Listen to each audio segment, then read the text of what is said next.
Hey YouTubers, Airborne Vet back again with another video for y'all. And this one is going to be about choosing your first pistol. And I'm going to go over semi-automatics as well as revolvers, pros and cons of each. I have worked at a few gun shops. I have seen several different recommendations as to someone's first firearm, and I will say that I don't agree with a lot of them. I will tell you why as I go along, but this is basically my idea of what you should be looking for when you go to buy your first firearm. First thing above all else is reliability. It's gotta go bang when you pull that trigger. If you absolutely need it, you want it to go off. God forbid, hopefully you never do, but if it does, if the time arises, you need it to function. Perfect example.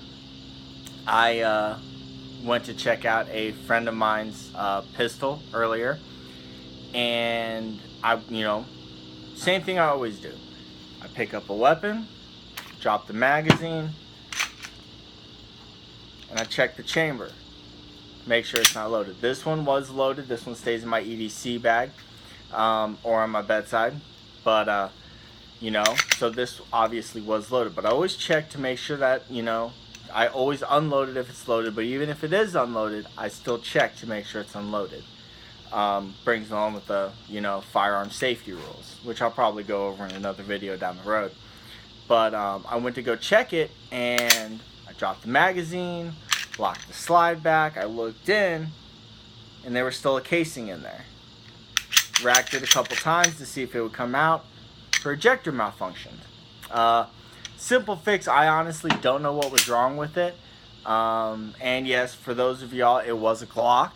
I'm going to catch a lot of crap for that, by the way. Glocks never fail. Yeah, they do. But, that's another video entirely, and I know I'm going to catch a lot of crap from all you Glock fanboys out there. Don't get me wrong. I've got a Glock. I love my Glock. But they're not infallible. No one is. But anyway, off topic. And so I took it apart, put it back together, works just fine. But, it's got to be reliable. Make sure it functions. Take it to the range. Shoot it. You want to make sure that it works. Secondly is comfortability. If you're not comfortable with the firearm, you're not going to want to shoot it no matter how reliable it is. So, comfortability is a huge thing. I love the M&P. I absolutely love it. Not all people do. I love the Beretta M9. Not everybody does. So, just a couple things to consider. And I'm going to go over a few things of, pros and cons of each, what you plan on using it for, etc. To best help y'all out when you're going to look for your first handgun. So, like I said, this is the M&P 9. 17 round magazine, one in the chamber, so you have 18 rounds on hand. Now, a full size is not for everybody. If you got smaller hands, a full size just might be too big, whether you're using it for open carry, duty use, or anything like that. So full sizes aren't for everybody. Me personally, I can effectively conceal this full size pistol and done so in the past.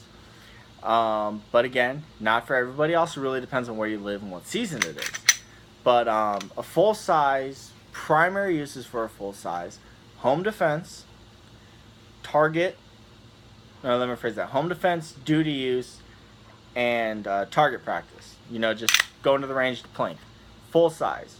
Or for someone like myself, if I like to switch up my guns every now and again when I have multiple firearms, I'll conceal this. I will. And this will actually be in my EDC bag whenever it's not sitting on my bedside or concealed. So, and yes, I did just load it. All of these are loaded except for the revolver. Except these aren't mine, but the revolver isn't loaded. The rest of these firearms are, which is why you will not see my finger on the trigger. I will clear it if I will show you something. But let's move forth. So after the full size, you got your semi-automatic sorry about that. your compact pistols. So a little bit smaller than the full size, a little bit easier to conceal for most males, and it's just an all-around great gun. This is a concealed carry, home defense, duty, range gun. This is your best all-around gun, in my opinion, is a compact similar to this. This is a Glock 19 Gen 4. I absolutely love it. And this is my everyday carry concealed firearm. So, in my opinion, best all around. However, there are other pistols out there that beat the Glock in some aspects, which, if you want, I'll do a video on that. I'm not going to get into it because it would take too long. So, compact is, best duty, concealed carry, home defense, and range gun. Next one I'm about to show you is still a double stack, but it's probably the best concealable double stack pistol, which is a subcompact. This is a Glock 27. I'm a 9mm fan, so you got the 26 for that. Like I said, some of these aren't mine. The M&P and the Glock are mine. But anyway, off topic, my bad. You got the 27, 26, M&P 9C, the Ruger SR9C. You've got, a couple of SIG compacts. You got the XDs, a host of different ones. I can go on and on. But subcompact is probably the best concealable handgun, in my opinion, because it is double stacked, so you still get a decent round count, but it's nice and small. It's not too big. It's not like just right, but it's small enough to where it's comfortable for males and females of any stature to conceal. So there is that. I wouldn't really say this is a home defense weapon, but if it's your only one, by all means, home defense weapon it is, as well as your concealed carry and range gun. If you're going to use this for a duty weapon, I would recommend it as a backup to your either compact or full size. So there's that. Next one is still a semi-automatic, but it is the ever so loved single stacks. Me personally, I'm not a fan of the single stacks. My hand's just a little bit too big for them. While I can and effectively shoot this comfortably and accurately, I just don't prefer it. I prefer something with a little bit more meat to it. So, but this is also the best concealed carry, primarily for females.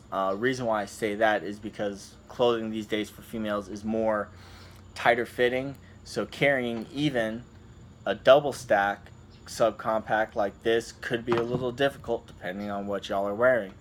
Or for you males who like the tighter fitting clothes or the skinny jeans or whatever, this is the perfect concealed carry for that, because it's nice and slim, doesn't weigh much, but you still have a decent round count, and you can always carry an extra magazine.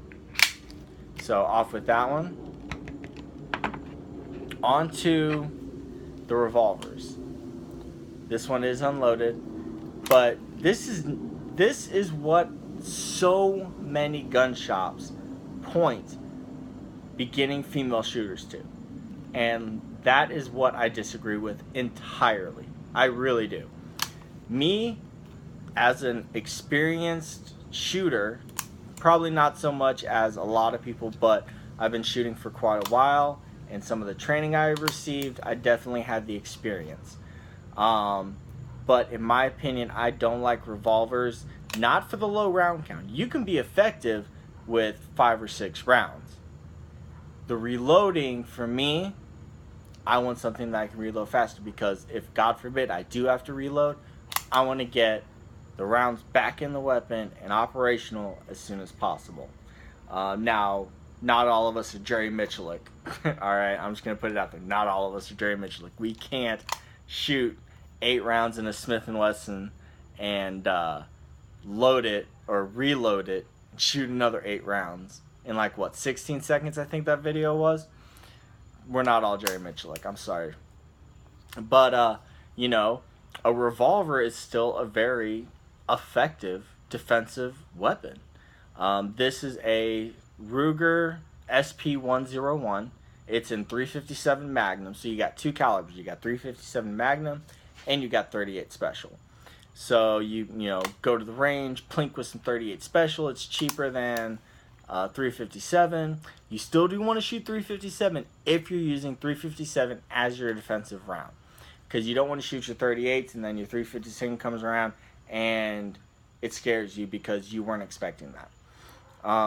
So great, very reliable. Revolvers are extremely reliable weapons. Yes, even revolvers can have malfunctions, and I know for that one, I'm going to get a lot of hate from all you revolver fans out there. And I'm not a revolver guy. I will say straight up, I'm not a revolver guy, but I will own a revolver just because of the, two different calibers I can use for a 357, but also the function that they do play in society. Because, a revolver can make a great backup gun. It can make a great truck gun, and also they've got a very, very solid single action pull. This is probably the best single action pull, whether you've got an AR, 22, a handgun, whatever. So crisp. And they're double actions. Very rarely do you find a revolver that's got a sloppy trigger. So those are my opinions on, buying your first handgun. Go for a revolver, go for a full size, subcompact, compact, single stack.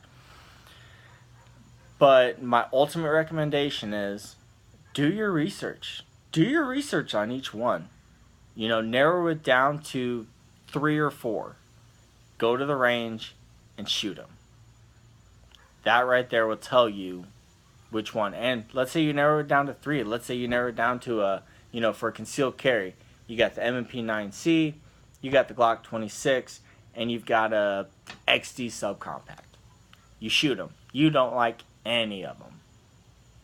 Go back to the drawing board. There are tons and tons of different firearms out there, and this video would probably be like 6 hours long to cover it. But that is my 2 cents.